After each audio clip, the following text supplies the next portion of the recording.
بسم اللہ الرحمن الرحیم قل جاء الحق وزهق الباطل ان الباطل کان زہوقا صدق اللہ مولانا العظیم وبلغنا رسولہ الکریم الامین اما بعد۔ اللہ وحدہ لا شریک مولا نے اپنی کتاب میں فرما دیجئے اپنی زبان حال سے، اس زبان سے فرما دیجئے کہ جس زبان سے آپ نے میری توحید بیان کی ہے، جس زبان حال سے آپ نے اہل بیت اور شہزادگان کی محبت کو بیان کیا ہے، اس زبان حال سے جس سے آپ نے کافروں کو تنبیہ فرمائی ہے، قل یا ایھا الکافرون کے ساتھ، کہ حق آ گیا باطل مٹ گیا، بے شک باطل مٹنے والا ہی تھا۔ ہمیشہ یہ بات شروع سے ہی چلی آ رہی ہے، حق اور باطل، مثبت منفی سب معاملات چلے آ رہے ہیں۔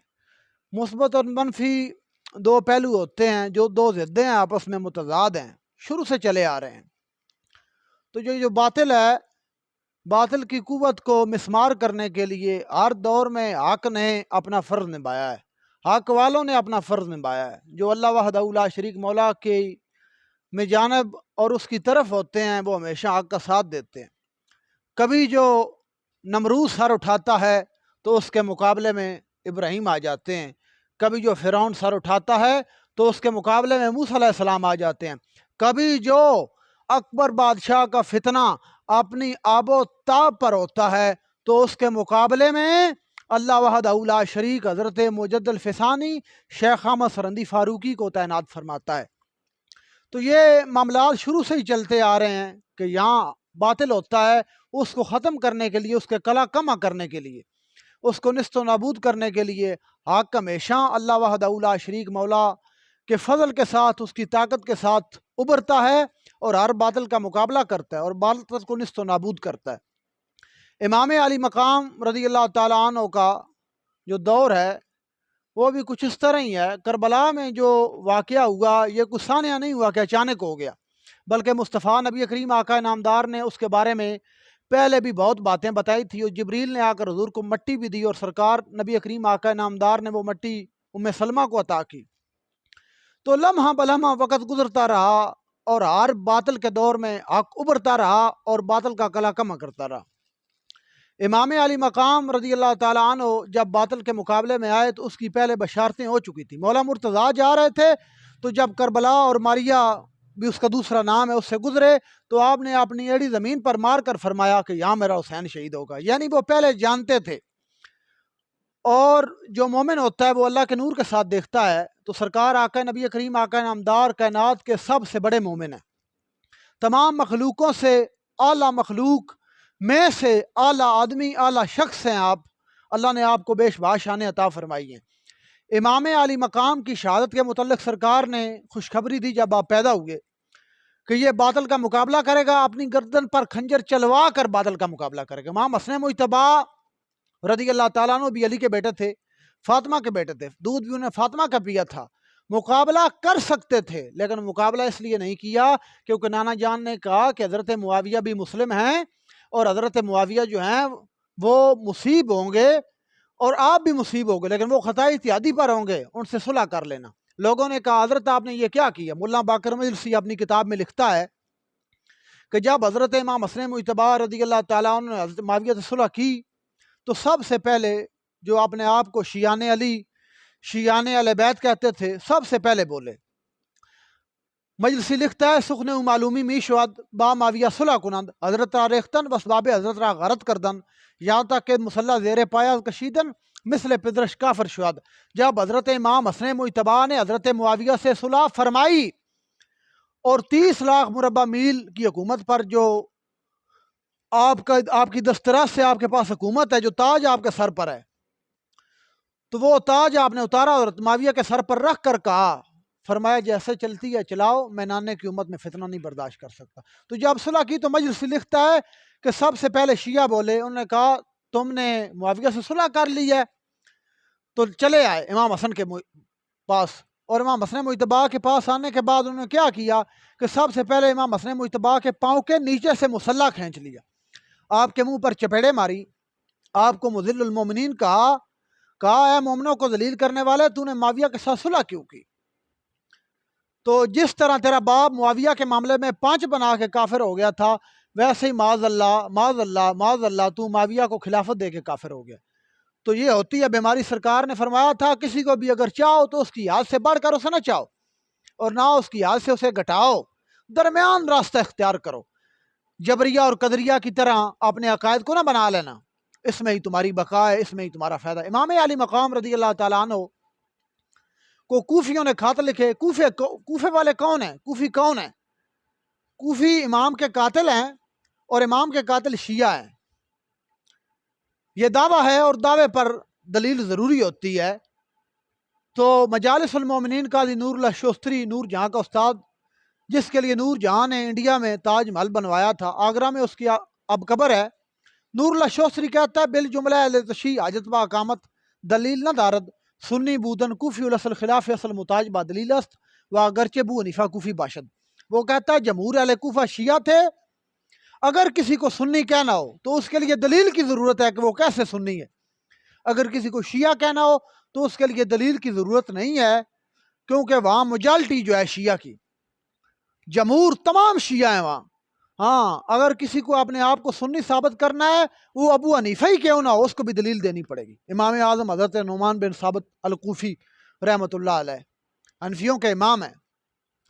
تو اس دلیل سے یہ معلوم ہوا کہ امام علی مقام کے قاتل، امام علی مقام کے مجرم، امام کو خط لکھ کر بلانے والے، اور یہاں تک کہ آپ کی ساری عطرت اور آپ کے سارے خاندان کو شہید کرنے والے، ان کے خیمے جلانے والے، ان کا مال غصب کرنے والے، ان کے کانوں سے بالیاں کھینچنے والے، سب شیعہ تھے۔ یہ حقیقت ہے جو آشکار ہو گئی۔ اور پھر ملا باقر مرسی نے ایک خط کا ذکر کیا ہے۔ امام فرماتے ہیں کہ مجھے بلایا گیا، امام مسلم بن عقیل رضی اللہ تعالیٰ عنہ کو پہلے بھیجا تاکہ وہ حالات معلوم کریں۔ اس کے بعد امام فرماتے ہیں مجھے خط لکھے گئے، تو خط کا عنوان ملا باقر مجلسی کو اس حوالے سے لکھتا ہے۔ وہ کہتا ہے کہ این عریضہ ایست با خدمت حسین ابن علی از فدویان شیعان مخلصان عاشقان حضرت بزودی خدرہ۔ یہ خط ہے امام علی مقام امام حسین پاک کی عرض میں، ان کی بارگاہ میں یہ عریضہ ہے کہ آپ کو آپ کے مخلص شیعہ دعوت دیتے ہیں کہ آپ جلدی کوفے آئیے، جلدی آئیے، اور ہم سب یزید کو چھوڑ کر آپ کی تائید و نصرت میں کھڑے ہوں گے۔ امام علی مقام نے رخت سفر باندھا، منزلیں طے کرتے جب کربلا میں پہنچے تو جن لوگوں نے خط لکھے تھے سامنے وہی کھڑے تھے۔ امام علی مقام نے فرمایا شیش کیس تم نے مجھے خط نہیں لکھے تھے؟ تو اس وقت مجلسی لکھتا ہے کہ اس وقت انہوں نے تلواریں اوپر کر دی اور گردنیں نیچے کر دی اور لڑ پڑے امام سے، یہاں تک کہ امام کی ساری عزت کو شہید کر دیا۔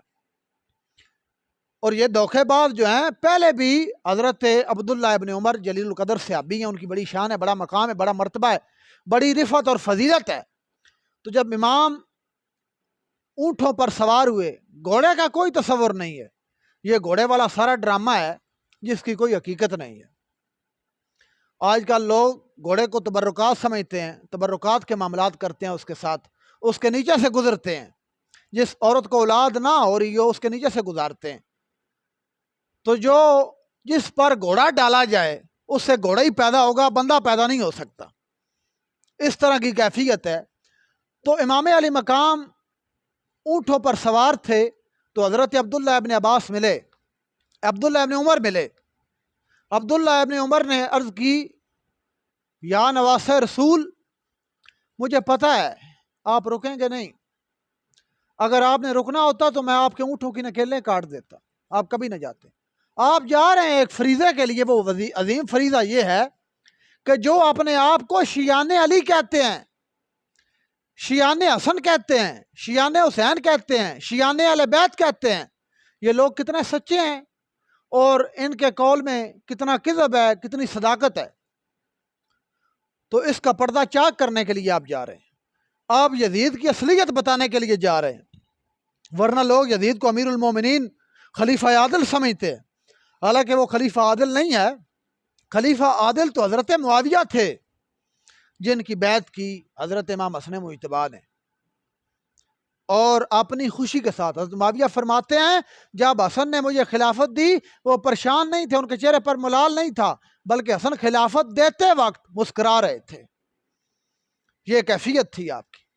حضرت امام علی مقام نے فرمایا یزید کے جرموں سے پردہ اٹھانا ہے، اس کے جرم کھول لیں، اور یزیدیت سے پردہ اٹھانا ہے.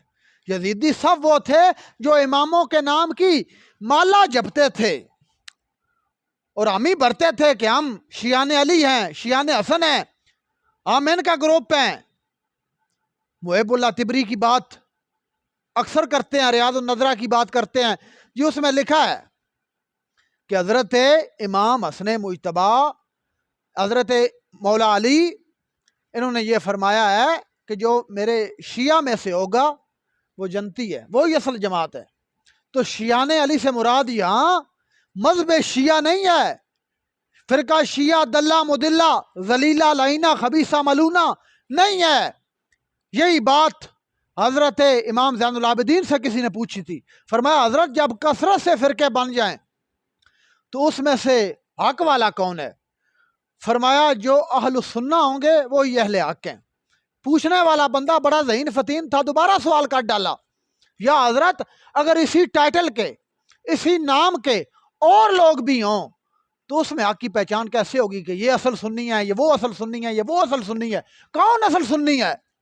تو فرمایا کثرت الصلاۃ، امام زین العابدین نے، سید سجاد نے فرمایا کثرت الصلاۃ علی النبی صلی اللہ علیہ وسلم، فرمایا جو حضور نبی کریم آقا نامدار پر کثرت سے درود پڑے گا، فرمایا وہی سنی ہے اور وہی اہل بہشت ہے، وہی جنت کا مستحق ہے، جنت اس کی مشتاق ہے. یہ معاملات کی. اور امام علی مقام جب میدان کربلا سج گیا اور عظیم نفوس قدسیہ نے اپنی جانوں کے نذرانے پیش کیے، تو ایک وقت آیا کہ جب امام علی مقام میدان کربلا کی طرف اکیلے رہ گئے ہیں. حضرت امام زین العابدین کو چھوڑا، کس لیے چھوڑا؟ لوگوں کو بتانا چاہتے تھے. فرمایا زین العابدین شاہ بانو کا بیٹا ہے اور شاہ بانو حسین کو عمر کی عطا ہے. میں دنیا والوں کو بتا دینا چاہتا ہوں کائنات کا آخری سید بھی عمر کی وساطت سے پیدا ہوگا، عمر کے وسیلے سے پیدا ہوگا. تو کربلا کے میدان کی طرف جانے لگے. حضرت امام زین العابدین کو چھوڑ دیا. فرمایا تیری پھوپھی جان اور اب تم اس سارے قافلے کے سرکردہ ہو، سرپرست ہو، میں جا رہا ہوں. تو جب جانے لگے تو حضرت زینب السلام اللہ نے کہا کہ کس کے آسرے پر چھوڑ کر جا رہے ہو مجھے؟ فرمایا جس کے آسرے پر حضرت خلیل اللہ نے حضرت حجرہ اور حضرت اسماعیل ذبیح اللہ کو چھوڑا تھا، اسی خدا کے آسرے پر تمہیں چھوڑ کر جا رہا ہوں. کوئی نصیحت وصیت فرما دیں. فرمایا وصیت یہ کرتا ہوں، وہی وصیت کرتا ہوں. فرمایا میرے جانے کے بعد بال نہ کھولنا، وویلا نہ کرنا، چہرہ نہ پیٹنا، خود بھی نویا نہ کرنا، اور یہاں جو خیموں میں مقیم ہے ان کسی کو نویا بھی نہ کرنے دینا، کوئی ناحیا کو دعوت نہ دینا. فرمایا کیوں؟ وبشر الصابرین، خوشخبری صبر کرنے والوں کے لیے ہے، جزا فضا کرنے والوں کے لیے نہیں ہے. اب یہ لوگ ماتم کرتے ہیں، سارے معاملات کرتے ہیں، یہ صبر والوں میں نہیں ہیں. ان کا اہل سنت کے ساتھ، ان کا اہل بیت کے ساتھ، ان کا صحابہ کے ساتھ، ان کا سرکار دو عالم نور مجسم کے ساتھ دور دور تک کوئی واسطہ نہیں. یہ دین اور اہل بیت اور صحابہ اور دینداروں سے بھاگے ہوئے لوگ ہیں اور تماشا کرتے ہیں، خود ہی محرم اور خود ہی مجرم بنے ہوئے، کیا بھی خود اور پھر خود ہی اس پر ناداں ہیں، شرمندہ ہیں، اور قیامت تک انشاءاللہ شرمندہ ہوتے رہیں گے. حضرت امام علی مقام جانے لگے تو ایک حدیث نبی کریم آقا نامدار نے جو حضرت سیدہ فاطمہ الزہرا سلام اللہ علیہا کو بوقت وصال فرمائی تھی، کہا تھا ابا جان میں کیسے صبر کروں گی؟ تو حضور نبی کریم نے سیدہ کو فرمایا من ضرب الغدودا وشق الجوبا ودعا بدعوت الجاہلیت لیس منا. فرمایا جو چہرہ پیٹے، بال کھولے، سینہ ٹھپے، وویلا کرے، نویا کرے اور نایا کو دعوت دے، فرمایا لیس منا، میں محمد کی امت نہیں ہے. کوئی نیا نبی تلاش کرے. کیوں؟ وبشر الصابرین، خوشخبری صبر والوں کے لیے، جزا فضا والوں کے لیے خوشخبریاں نہیں ہیں، صبر والوں کے لیے. یہ حق ہے. جسے اشکار کر گئے حضور نبی کریم، اہل بیت نے کیا، صحابہ نے کیا، خلفائے اربعہ نے کیا، خلفائے راشدین نے کیا، اور بعد میں یہ لوگ عبداللہ ابن سبا کی چالوں کو لے کر اس طرح کے معاملات بگاڑتے گئے، اور آج اس صدی کا فتنہ رفض ہے، شیعت ہے، جو اپنے پورے جوبن پر ہے، پورے عروج پر ہے۔ اس کا کلا کما کرنا علماء کا حق بنتا ہے کہ جو بھی اس معاملے پر کام کر رہا ہے، شیعوں کو آئینہ دکھانے کی بات کر رہا ہے، اس کا ساتھ دیا جائے، اس کی تائید کی جائے، اس کی ٹانگیں نہ کھینچی جائیں بلکہ اس کی تائید کی جائے، اس کا ساتھ دیا جائے، اور ہر قسم کی مدد اسے فراہم کی جائے۔ یہی ہمارا حق ہے، یہی ہمارا اسلوب ہے، یہی اہل سنت کا ڈھنگ ہے، کیونکہ ہر دور میں جب بھی فتنوں نے سر اٹھایا، باطل نے سر اٹھایا، اس کا سر دبوچنے کے لیے مردان حق میدان میں اترتے رہے اور ان کا کلا کما کرتے رہے۔ یہ ایک حقیقت ہے جس سے روگردانی نہیں کی جا سکتی، جسے پسے پشت نہیں ڈالا جا سکتا، پسے پشت بھی نہیں ڈالا جا سکتا، دل برداشتہ بھی نہیں بندہ ہو کر اس سے بھاگ سکتا۔ یہ اٹل حقیقت ہے۔ حق آ گیا، باطل مٹ گیا۔ باطل مٹا کیوں؟ اللہ فرماتا مٹنے والی چیز تھی، مٹ گئی۔ حق بلند ہونے والا تھا، بلند ہو گیا۔ اور ہر دور میں مردان حق، اللہ کے بندے اور اس کے رسول کے چاہنے والے اسے بلند کرتے رہے، چاہے وہ اعلیٰ حضرت ہو، چاہے وہ مجدد الفسانی ہو، چاہے وہ احمد بن حنبل ہو، چاہے وہ امام علی مقام ہو۔ جب بھی فتنوں نے سر اٹھایا تو ان کا کلا کما ہوتا رہا، حضور نبی کریم سے پہلے بھی ہوتا رہا۔ حق آ گیا، باطل مٹ گیا، بے شک باطل مٹنے والا ہی تھا۔